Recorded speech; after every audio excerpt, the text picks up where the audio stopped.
Am I the a-hole stories?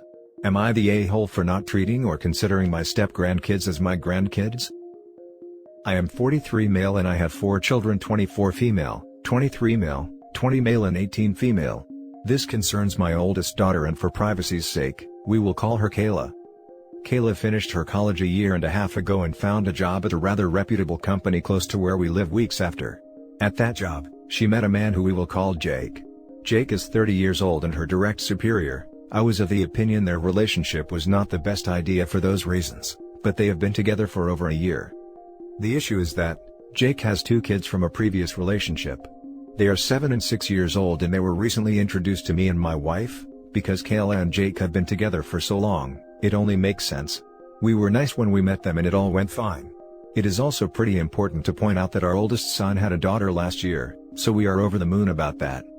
Since we got along well with Jake's kids, Jake and Kayla took this as some sort of reason for putting us in the grandparents' role as Jake's ex and her family are not in the picture and Jake lost his parents as a kid. So, we have since been constantly asked to watch Jake's kids, which we have declined to do. We do not feel comfortable, and whenever they come over, they have the kids in tow. While we are not opposed to bringing them along, we also both do not consider them our grandkids since they aren't. I mean, they are our daughter's boyfriend's kids that we met a couple of times, not sure what they expect here. Crap hit the fan last Sunday as we opened a bank account for our granddaughter's college fund as it was her first birthday, and we deposited $2,000 in it with the aim to add some money to it every month until she graduates high school. We want to do the same for all future grandkids. Jake and Kayla asked me if we opened an account for Jake's kids too. I was surprised by the question and said no. They asked if I would on their birthdays, and I said no, adding that I didn't even know their birthdays. A huge argument with lots of screaming ensued where I was forced to tell them both to leave because it got very heated. This was 2 weeks ago and Kayla has not reached out since. We are really close, so this is very weird to say the least, and I have been doubting what I said more and more. I was wondering if we are missing something and if we are the a-holes in this situation. Now for the top comments. Not the a-hole, the entitlement here is off the charts. Jake and Kayla aren't even married, so they aren't even her step-kids, let alone your step-grandkids. If and when they get married, then you may have to reevaluate this. But for now, it would be super weird to be expected to open accounts for kids of your daughter's boyfriend. I just think the entire concept is weird, and I am not sure how I am supposed to feel the same about them as I do my granddaughter. Obviously, I am not rejecting or trying to exclude them, but Jake's kids are not my grandkids. Not the a-hole. They are not married. These are not even her stepchildren. What a crazy idea. And if they break up, what happens? Even if they did get married, you are free to do with your money what you want. That is why it feels awkward even if they were married. I doubt I'd feel the same as I do with my son's daughter about kids I have no relation to. Not the a-hole. If they were married and the kids been in your life for years, it would be different, but these are just your daughter's boyfriend kids that you just recently met. The fact that Jake was a part of the argument is concerning, because at least Kayla looks at it as not being fair because her brother got money. But Jake is upset that his girlfriend's parents aren't giving money to his kids, is ridiculous. Yeah, I am not happy about Jake forcing himself into the argument either. Now for the next story. Am I the a-hole for taking my boys on a picnic after my sister lied about her child-free wedding? I, 32, married Paul, 39, 14 months ago. I have 2 stepsons that I adore so much. They're 7 and 11. My family are fine with Paul, but aren't involved with the kids much. Although they treat them well, they don't show affection or love. I've stopped attending family gatherings because I've been told to not bring the boys with me, which is unacceptable to me and very disrespectful. My family tried to look for excuses to justify their behavior of trying to leave my boys out of family functions. But last month, they invited us all to dinner and it went fine. Paul was shocked but happy that my family finally worked out the issue and slowly started including the boys. Last week was my sister's wedding. She sent me an invitation before, then told me they're having a small celebration with no kids. A child-free type of celebration. Once my brother confirmed he was coming with his wife and leaving the kids home, I thought that I could go since the no kids rule was for the entire family. That is until my cousin called me the night before the wedding. She's a relative and she doesn't know exactly what's going on with my family, and she's been good to Paul and the boys. She started talking about the wedding and said that she'd be bringing her kids. I was confused. I asked about the no kids rule, and she said that everyone was allowed to bring kids. I checked with my brother's wife, and she said she was allowed to bring kids and had no idea why I asked. So, I confronted my sister. She said she lied so I won't bring the boys, and that it was mom's idea and couldn't think of a better idea because they didn't want my boys there. I yelled at them both and told them I'm not coming if my boys aren't. The day of the wedding, we packed our bags and went on a picnic since the weather was nicer and warmer. The boys had a great time and Paul as well. In the evening, I got a ton of calls and nasty texts from mom and my dad and brother, for not coming to support my sister and that I made a joke out of them and guests were looking for me and I let them and my sister down as her older sister. My sister was upset that I missed her wedding, and called me awful for being inconsiderate of her feelings. To add, the boys are well behaved. Our oldest is incredibly responsible and helpful. Our youngest has already bonded with my cousin's son who's 9. I've talked to Paul and he said it's up to me whether I still want to be in contact with my family, but he won't be letting the boys be treated like this anymore. I understand how he felt. I feel terrible too.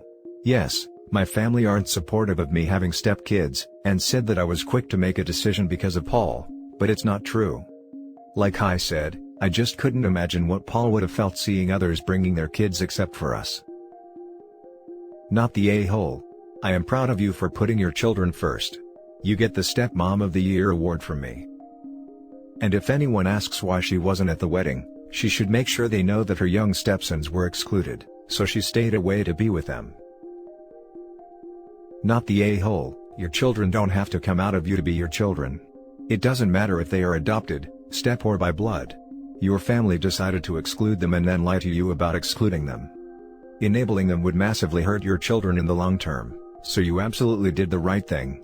You will have to endure your family harassing you though, because we'll probably never accept the consequences of their actions and blame you for sticking to your children. Not the a-hole at all. The fact that she lied to you about it tells you all you need to know. She didn't have the guts to stand up for her awful treatment of your family, so instead she lied to try and avoid having to defend her terrible treatment of you. You not going to the wedding after how they treated you is not unfair at all, and the fact that they're offended just reeks of narcissism. So sorry OP. Next story is titled, Am I the a-hole for telling my mother-in-law that it's not her money? I, 33 female, and my husband, Bill, 34 male, eloped the day after our college graduation. We had only been dating for about a year and a half then, and I had only spoken to his family over the phone. We were young and dumb, but this isn't a decision I regret. 2 weeks after, we went to his hometown to break the news to his family. I learned that Bill's family is very wealthy. I presumed he was upper middle class, but what I found was a family within the 10%. His family was welcoming at first, but things expectedly took a turn when they found out we had eloped. My mother-in-law has some choice words about me being a gold digger, and why I should have signed a prenup before. She tried to get me to sign a postnup, and when I refused, she became belligerent and told me to leave their house. Bill supported me through all of this and left with me. I told Bill that we couldn't continue to be together if he had plans to accept any kind of financial support from his family. He agreed with me, and said they most likely are going to cut him off anyways. That was roughly 11 years ago. We are now both established in our careers and have a 6-year-old daughter. When our daughter was around 3 years old, Bill's family started making an effort to include us as part of their family. I didn't want to deprive my child of an extended family presence since both my parents died when I was young, so I tried to be welcoming of them, but I kept my guard up. My mother-in-law, however, has this belief that I'm still a gold digger and rely solely on my husband. She makes comments about everything, from the clothes I wear to the food I eat. They had a potluck Christmas dinner and I decided to drop off fried red fish to my mother-in-law. She tried it and made a comment that it was good but unhealthy because it was deep fried. I corrected her that it was air fried and that I own an air fryer. She went on a rant about how air fryers are expensive and that Bill needs to save up his money for our child because of my ridiculous rule to not accept financial help from them. I told her that I make my own money and I use my money to buy what I want, and since it's not her money, she need to get off her high horse. She said it's her son's money so she get a say. I pointed out to her that I make more than her son, and even if it was his, it's still not her money so she doesn't get to dictate it. I haven't spoken to her since Christmas and my daughter keep asking about her. My husband wants me to apologize to keep the peace, but I feel like I've had enough of this woman. Now for the top comments. By not keeping the peace, you are depriving your daughter of a toxic person, not a doting grandmother. Not the a-hole. You're teaching your daughter some powerful lessons. Good on you, OP. I think OP is completely right to not apologize. But are we sure the daughter even knows? She's only be a kid, and some adults do tend to be a-holes out of earshot of kids. I would hate it if the daughter somehow got to hear a twisted or oversimplified story like, "Mommy hates grandma and that's why we can't play anymore." I want to make sure daughter knows grandma isn't always nice, and you don't have to put up with this kind of people. But, isn't this along the lines of craps talking exes to the kids? Don't they say do not crap talk per se, but explain things like mommy and grandma disagree / had a fight / she misunderstands kind of way? Crap talking isn't telling the truth. You can inform kids in a kid-friendly, non-inflammatory way, and it's not crap talking. Honey, we aren't visiting grandma right now because she's in timeout. She wasn't kind to mommy, and you know it's important to be kind to others, right? Sometimes grown-ups break the rules, too. And it doesn't make it okay just because they're grown-ups. Does that make sense? That young, everything is an opportunity for a lesson. This is a great one to teach boundaries and kindness, even when a person is a loved one, adult, or an authority figure. Not the a-hole. If your husband feels like forcing someone to apologize, he needs to be calling his mother and forcing her to apologize to you. Your husband doesn't seem to understand that an insult to you is an insult to the dignity of his personal nuclear family. This is a very common problem where couples don't realize that they and their children together form a separate entity which has a status of its own in society, and must be protected like personal reputation. Edit: I went to sleep after posting this and I've been trying to read everything all day. To answer a few questions, I do not know their exact net worth, but if I was to estimate, it will be more than $50 million US, so maybe not 10%, but I'm not an economist lol. My husband's great-grandfather started their real estate company, and it's been in their family since. Mother-in-law came from a wealthy family as well, and the wife of my brother-in-law had to sign a prenup. As far as the air fryer goes, I won't be surprised if she didn't know the price. Mine was like $60. They have a live-in chef. Regardless, she has tendency to complain about everything I do, and this is not the first time she has made comments like this. I spoke to Bill this morning and told him that I'd like to go no contact with his mom for the foreseeable future. Our daughter can have a relationship with her, but he has to coordinate it. I also plan on talking to my daughter about what's going on between her grandmother and I, not the full details, but something along the lines of us needing a timeout from one another as suggested by one of the comments. Thank you all so much. Now for the last story. Am I the a-hole for not wanting anything to do with my highly disabled secret brother?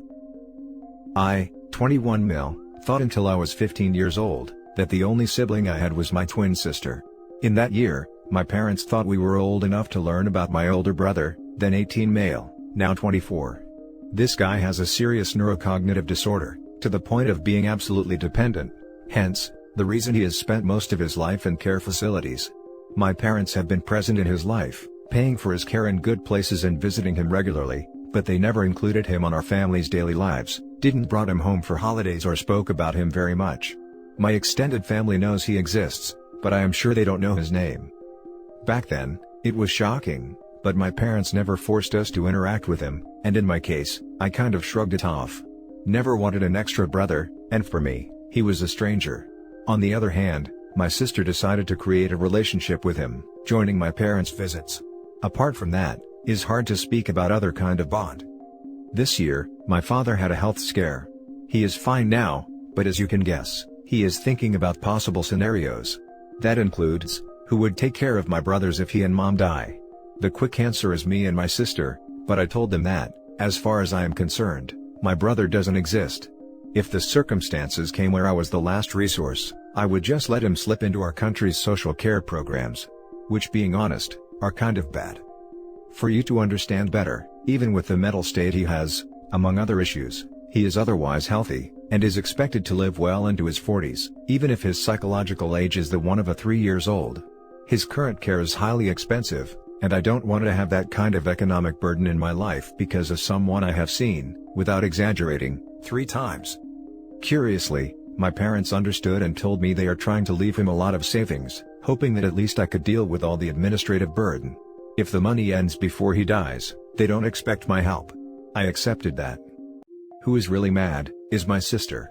As I told you before, she chose to be involved, and unlike me, is unable to think about letting him die in some government hospital.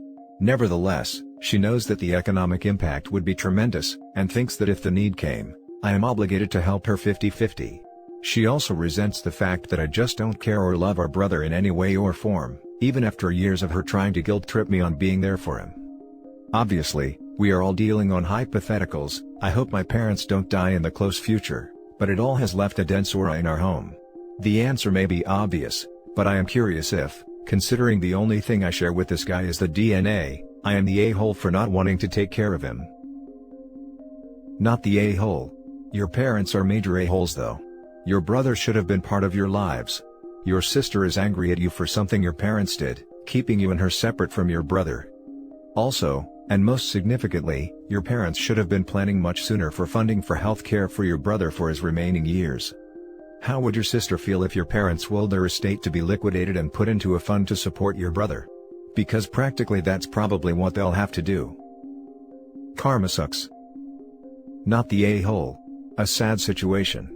The only a-holes are your parents for keeping him a secret for so long. It makes sense that you were not bonded with him. They sprung your secret brother on you 15 years into your life. I also understand why your sister is upset, but she should really be upset at your parents and not you. It is not your fault that you do not feel it is your obligation to take on the financial/mental burden of caretaking for him. It is your parents' fault for making your own brother a stranger.